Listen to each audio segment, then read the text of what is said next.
CSK இனி வெற்றி பெற்றும் பிரயோஜனம் இல்லை, பிளே ஆஃப் சுற்றுக்கு வாய்ப்பில்லை. சிஎஸ்கே அணி இனி வயசுக்கு வந்தா என்ன, வராட்டினா என்ன என்கிற நிலையில்தான் உள்ளது. பொதுவாக சென்னை சூப்பர் கிங்ஸ் அணி தங்களது சொந்த மைதானமான சேப்பாக்கத்தில் பெரும்பாலும் தோல்வியே தழுவாது.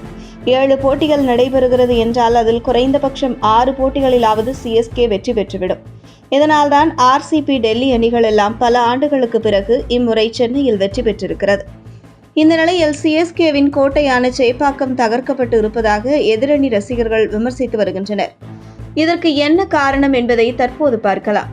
சிஎஸ்கே ஆடுகளம் இப்படித்தான் இருக்கும் என்பது தோனி, பிளம்மிங் உள்ளிட்ட வீரர்களுக்கு நன்கு தெரியும்.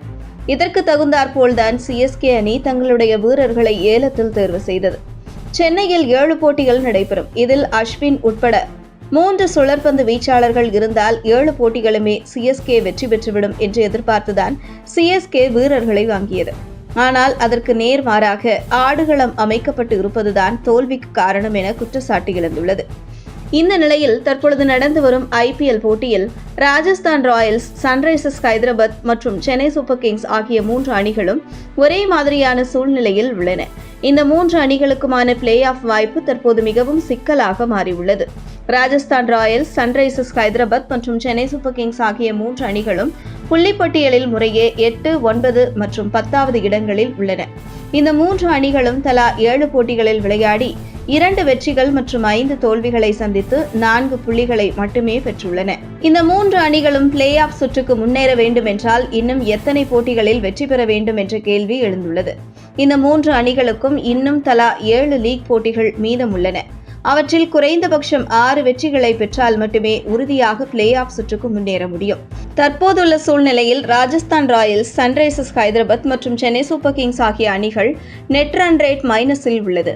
மற்ற 7 அணிகளின் நெட் ரன் ரேட் சிறப்பாக இருக்கின்றன. எனவே அந்த அணிகளை முந்தி இந்த 3 அணிகளும் பிளே ஆஃப் சுற்றுக்கு முன்னேறுவது மிகவும் கடினமான விஷயமாக இருக்கும். இந்த நிலையில் கடந்த ஆண்டு சிஎஸ்கே அணியில் தமிழ்நாட்டு வீரர்கள் இடம்பெறாதது குறித்து கடும் விமர்சனம் எழுந்தது. ஆனால் இந்த ஆண்டு ரவிச்சந்திரன் அஸ்வின் மற்றும் விஜய் சங்கர் உள்ளிட்ட தமிழ்நாட்டு வீரர்களை சிஎஸ்கே அணி எடுத்திருந்த நிலையில் சிஎஸ்கே அணியின் பேட்டிங் படுமோசமாக இருக்கிறது. இதனால் ஆல்ரவுண்டர் விஜய் சங்கர் போன்ற வீரர்கள் T20 போட்டிக்கு ஏற்ற பேட்ஸ்மேன் கிடையாது என்பது ரசிகர்களின் குற்றச்சாட்டாக உள்ளது. இந்த நிலையில் விஜய் சங்கருக்கு பிளேயிங் 11இல் ஏன் வாய்ப்பு தருகிறீர்கள் என்ற கேள்வியும் எழுந்துள்ளது. வீரர்களுக்கு தண்ணீர் பாட்டில்களை எடுத்துக் கொடுக்க விஜய் சங்கர் தேவை என்று கடுமையான விமர்சனம் எழுந்துள்ளது. உங்கள் தின சேவல்.